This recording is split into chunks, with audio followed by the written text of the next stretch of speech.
Wait, what?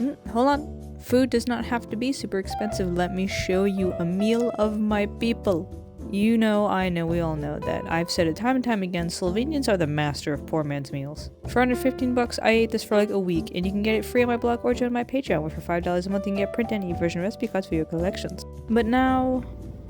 Okay, so as y'all know, things are a little bit crazy. So, with our Dinner Made Magic series, we're taking a little bit of a different direction from the time being now. So, of course, it is the Lenten season right now, which means that for Christians, on Fridays there will be no meat.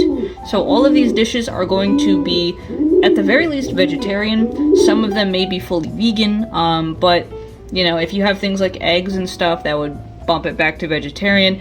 Nonetheless, they're going to be at least vegetarian, and also they're going to be things that are relatively cheap and easy to make, and also make a lot of food, because they are the recipes that my Balkan family would eat, my Slovenian family, my Slovenian great-grandparents. My mom would tell me stories about how she'd be eating milk rice for dinner, that her grandparents would have meat maybe like once a week because it was just super duper expensive. And so, in times like those, and having grown up with food like that myself, I can tell you that there are a lot of ways that you can feed your family some pretty good stuff nutritionally that doesn't have to break the bank, like, by any means. So, this is some dirt poor dinners going on here in our Dinner Made Magic series.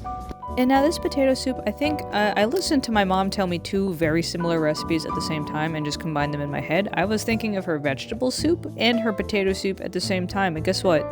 I will say that without the potatoes in this, in what I was trying to make veggie soup, it just would not have been as hearty. So start with the cabbage and a lot of garlic. I used garlic powder because I forgot to buy garlic, and then also a few cans of vegetables. You definitely want to get things like peas and carrots and beans.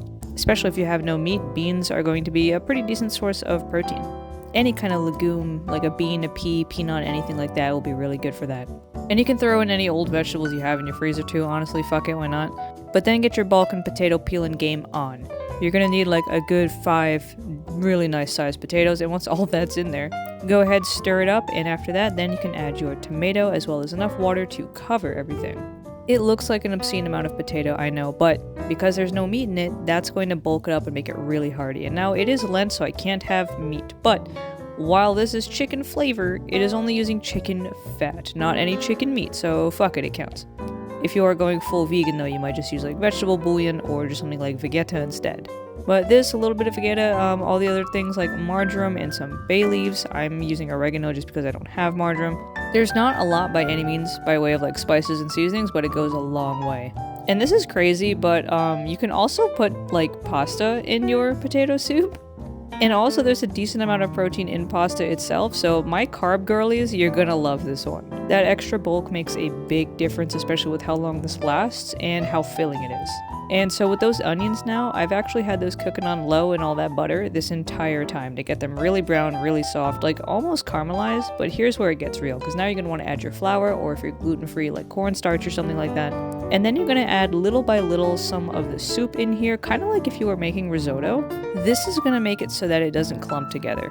And now I guess while we're at the end here, I should tell you a little bit about the magic.